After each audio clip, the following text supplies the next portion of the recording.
আগেও আপনার সাথে অনেক বাজে আচরণ করছি। মা, আপনি আমার মাফ করে দিয়ে। আর মা, আপনি তো ভাইগা পড়তেছেন কেন? আপনার পোলা কইতাছে না যে যেমনি হোক আপনারে ছাড়াই আনবো। মা, আপনি তো আপনার জীবন বাঁচানোর লেগে এই কাজটা করছেন। মা, আপনি চিন্তা করেন না, আমরা যেমনে পারি আপনারে ছাড়ানোর ব্যবস্থা করবো।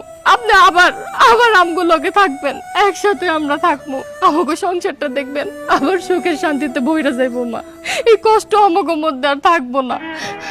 হামা, বড় বাবা একদম ঠিক কথা কইছে। আপনি কোনো চিন্তা করেন না। আপনার খালি দুটো পোলা না, দুটা মাইয়াও আছে। যেখানে যা লাগে আমরা যথাসাধ্য চেষ্টা করে আপনার আবার এই ঘরে ফিরে আনবো। মা ছাড়া সংসারটা একদম ভালো লাগে না, পুরো খালি খালি লাগে। আপনি কোনো চিন্তা করেন না, যত তাড়াতাড়ি পারি যেমনি পারি আপনার আমরা ফিরে লই আনবো। বাবা আলী, আমার কাছে একটু আসবি।